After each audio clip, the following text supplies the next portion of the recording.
আসসালামু আলাইকুম। যারা থানায় এসে সাধারণ ডায়েরি করেন, সাধারণ ডায়েরিও কিন্তু একটি মামলা। যেহেতু সাধারণ ডায়েরিটি অনলাইনে আপনাদের রেকর্ড থেকে যায়, সেক্ষেত্রে যারা সাধারণ ডায়েরি করেন অবশ্যই সাধারণ ডায়েরিটি যে পুলিশ অফিসারের নামে হাওলা হয় তার একটি জবাবদিহিতা করতে হয়।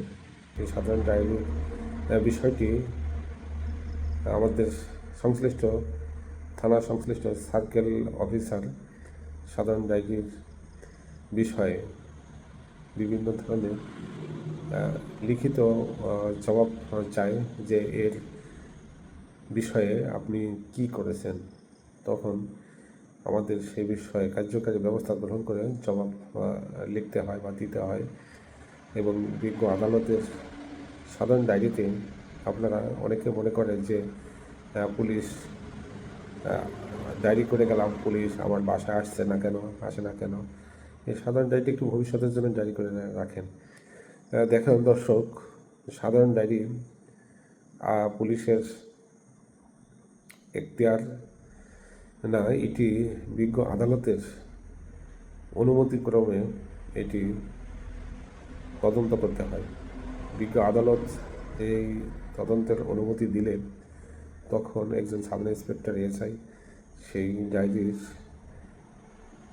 তদন্ত করতে পারেন। তদন্ত করে এটি আমি কি পেলাম সেই বিষয়টিকেও আদালতকে জানাতে হবে। যদি ঘটনার সত্যতা হয়, সত্যতা হিসেবে তাকে মামলার নন এফআইআর প্রসিকিউশন বলে। নন এফআইআর প্রসিকিউশন আমরা বিজ্ঞ আদালতে প্রেরণ করি। বিজ্ঞ আদালত নন এফআইআর প্রসিকিউশন পেয়ে আসামিকে এবং বাদী পক্ষকে উভয় পক্ষকে সমন দেবে। সমনে যদি তারা সেই বিজ্ঞ আদালতে হাজির না হয়, সেই ক্ষেত্রে ওই আসামিদের বিষয়ে হুলিয়া জারি করে এবং হুলিয়া জারির পরে তাদের স্থাবর অস্থাবর মালামাল ক্রোকের জন্য আদেশ দিতে পারে। তারপরেও যদি তারা হাজির না হয়, সেই ক্ষেত্রে 3টি দৈনিক পত্রিকায় বিজ্ঞপ্তি দিয়ে আসামির অনুপস্থিতিতে বিচার কার্য পরিচালনা করতে পারেন। সে যেখানে আপনার 323, 506, 717 এই ধরনের 717 এই ধারাগুলার বিচার কার্য জিডি বলে বিচার কার্য হয়ে থাকে।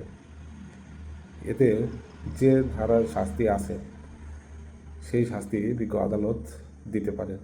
তাই এই জিডি যদি আপনারা না চালাতে চান বা না করতে চান, তাহলে জিডিটি আপনারা প্রত্যাহারও করে নিতে পারেন।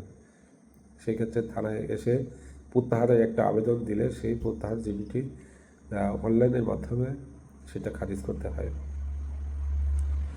ধন্যবাদ দর্শক, ভিডিওটি যদি ভালো লাগে সাপোর্ট করবেন। আর এই বিষয়টুকু আপনারা মনোযোগ দিয়ে একটু শেয়ার করে রাখতে পারেন, কাজে লাগবে, ভালো লাগবে। আসসালামু আলাইকুম।